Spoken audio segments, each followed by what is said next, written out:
സുഹൃത്തുക്കളെ, സഹോദരങ്ങളെ, എല്ലാവർക്കും ന്യൂസ് കേരള TVMലേക്ക് സ്വാഗതം.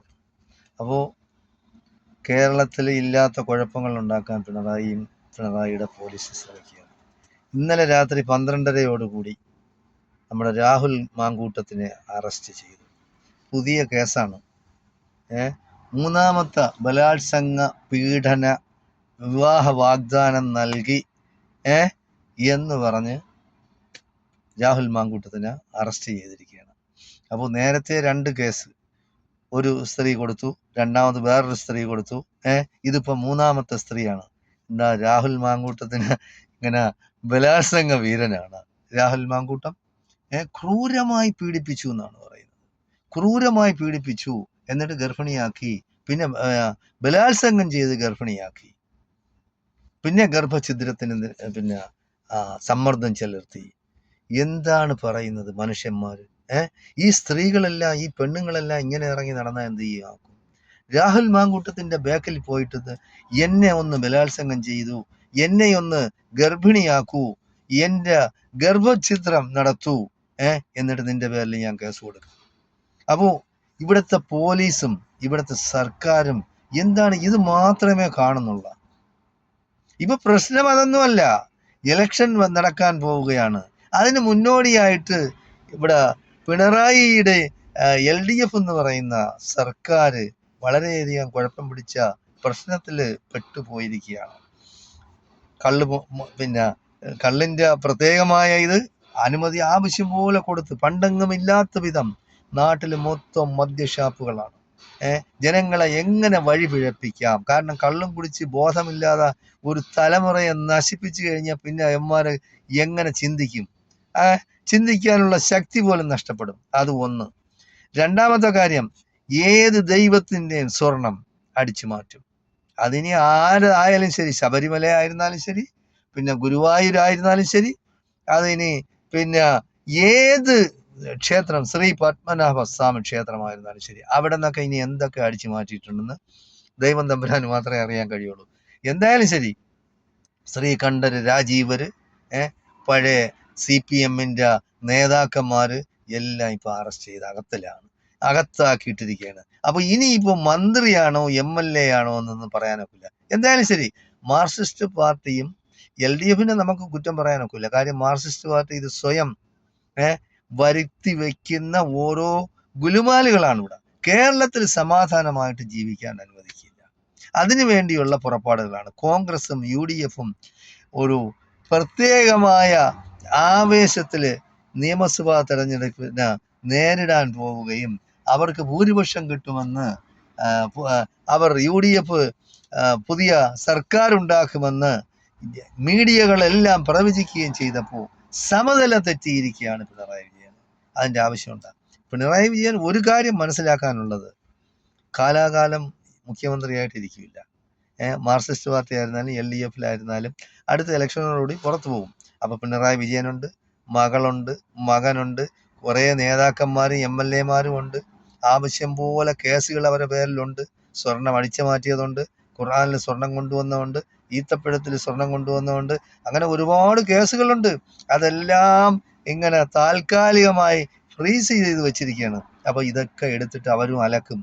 അപ്പോൾ അവസാന കാലം ജയിലിൽ പോകാനാണ്, അല്ലെങ്കിൽ ജയിലിൽ കിടന്ന് മരിക്കാനാണ് ഈ വയോവൃദ്ധന്മാർക്ക് പറഞ്ഞിട്ടുള്ളതെങ്കിൽ നമുക്കൊന്നും ചെയ്യാൻ കഴിയില്ല. അപ്പോ രാഹുൽ മാങ്കൂട്ടം എന്ന് പറയുന്നത് യൂത്ത് കോൺഗ്രസിന്റെ സംസ്ഥാന പ്രസിഡന്റ് ആയിരുന്നു. വളരെയധികം ആവേശത്തില് പിണറായി വിജയന്, അതായത് നഖശിഖാന്തം എതിർക്കുകയും നയപരിപാടികളില്ലാതെ ജനങ്ങളെ കഷ്ടപ്പെടുത്തുന്ന, ബുദ്ധിമുട്ടിക്കുന്ന നിയമങ്ങൾ ഉണ്ടാക്കി പോലീസിനെ കൊണ്ട് ആരെയും എന്തും ചെയ്യാമെന്നുള്ള ഒരു ഹുങ്ക് പ്രകടിപ്പിച്ചുകൊണ്ട് കേരളത്തിൽ കാട്ടിക്കൂട്ടിയ വികൃതികൾ എല്ലാവരും കണ്ടതാണ്. ഇവിടെ ആകെ ഉപദ്രവിക്കാത്തതെന്ന് പറയുന്നത് RSS-നെ, സംഘപരിവാറിനെ മാത്രമാണ്. കാരണം അവരെ ആക്രമിച്ചാൽ പ്രശ്നം ഗുരുതരമാണ്. കേന്ദ്രത്തിൽ നിന്നുള്ള ഇടപെടലുകൾ ഉണ്ടാകും. ഇരിക്കാനൊക്കില്ല, സമാധാനമായിട്ട് കിടന്നിറങ്ങൊക്കില്ല, മക്കളൊക്കെ ജയിലിൽ പോകേണ്ടി വരും. അത് മനസ്സിലാക്കി അവർ എഴുതി കൊടുക്കുന്ന തിരക്കഥ അനുസരിച്ചാണ് ഇപ്പൊ പിണറായി ഭരിക്കുന്നത്. എങ്ങനെയും BJP-യെ രക്ഷിക്കുക, BJP-യെ രക്ഷപ്പെടുത്തുക, BJP-ക്ക് കുറച്ച് സീറ്റ് ഒപ്പിച്ചു കൊടുക്കുക. പക്ഷേ കേരളത്തിലെ പ്രബുദ്ധരായ വോട്ടർമാർ പിണറായിക്കും നല്ല പാഠം പഠിപ്പിക്കും, പിണറായിയെയും പഠിപ്പിക്കും, ഈ സംഘപരിവാറുകാരെയും പഠിപ്പിക്കും. ജനങ്ങൾ ഇത് കാണല്ലേ? ഒരു പാവപ്പെട്ട ചെറുപ്പക്കാരന്റെ ബാക്കിൽ എത്ര നാൾ കൊണ്ടാണ് നടക്കുന്നത്. കോടതി പറയുന്നു അത് സംശയാസ്പദമാണ്. ആദ്യത്തെ സ്ത്രീയുടെ ബലാത്സംഗ കേസ്. രണ്ടാമത്തത് അത് കേസ് നിലനിൽക്കുന്നതല്ല, കോടതിയാണ് പറയുന്നത്. ഇപ്പൊ മൂന്നാമത്തെ, അതുകൊണ്ട് ഇതെല്ലാം കളഞ്ഞിട്ട് പുതിയത് ഇവര് ശരിയാക്കിയെടുക്കുക, എല്ലാ പഴുതുകളും അടച്ചിട്ട് അവരൊരു പുതിയ ബലാത്സംഗ കേസ് കൊണ്ടുവന്നിരിക്കുകയാണ്. എന്താണ് പെണ്ണുങ്ങൾ ചെന്ന് രാഹുൽ മാങ്കൂട്ടത്തിന്റെ അടുത്ത് ചെന്ന് കയറി കൊടുക്കുകയാണ്? നാട്ടിലാരും വേറെ ചെറുപ്പക്കാരും ഇല്ലേ? നിങ്ങൾ എന്തിനാണ് ഈ പെണ്ണുങ്ങളെ, അതായത് ഇവർക്കൊക്കെ മാതാപിതാക്കളില്ലേ? ഈ പെൺപിള്ളേർക്ക് ഉണ്ടോ ഇല്ലേ? അവരെ എന്താണ് പഠിപ്പിച്ചു വിടുന്ന വീട്ടിൽ നിന്ന്? മാതാപിതാക്കളും മക്കളെ കാര്യമായിട്ട് നോക്കണ്ടേ? പ്രായമായ പെൺപിള്ളേരെ, അത് ഏത് ജാതിയായാലും മതമായാലും വിവാഹം കഴിപ്പിച്ചു വിടണം. അല്ല നാട്ടിലിറങ്ങി ഏതെങ്കിലും പുരുഷന്റെ ഗർഭം ചുമന്നുകൊണ്ട് വീട്ടിൽ കയറിയ അടി അപ്പ കൊടുക്കണം പെണ്ണുങ്ങൾക്ക്.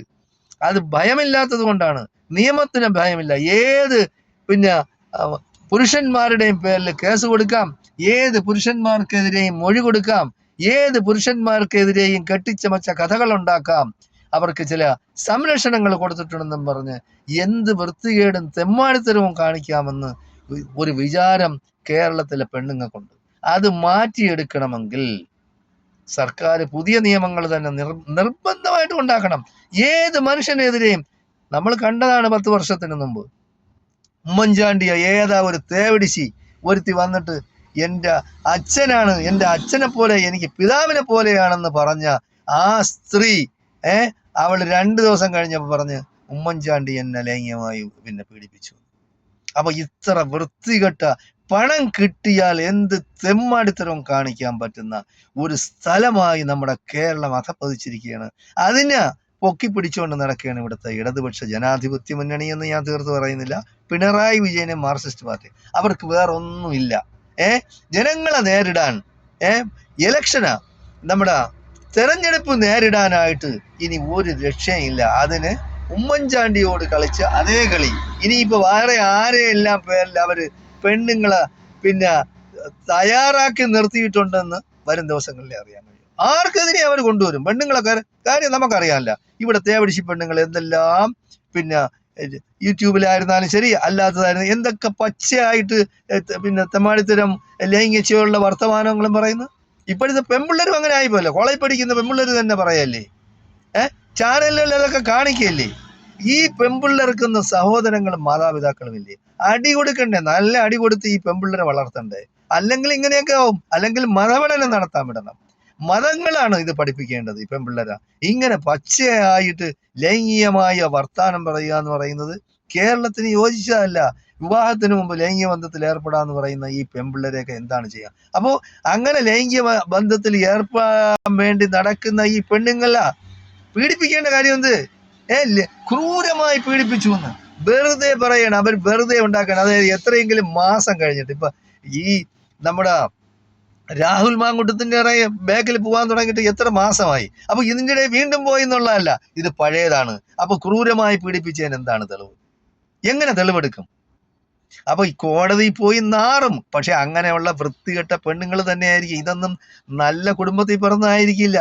ഇതൊക്കെ എന്ന് പറഞ്ഞാൽ മഹാ തേവടിശികളാണ്. ആണുങ്ങളെ വളയ്ക്കാനായിട്ട് മാർക്കറ്റിൽ ഇറങ്ങി നമ്മൾ കണ്ടിട്ടില്ലേ? 10 രൂപയ്ക്കും 50 രൂപയ്ക്കും 100 രൂപയ്ക്കും വേണ്ടി പല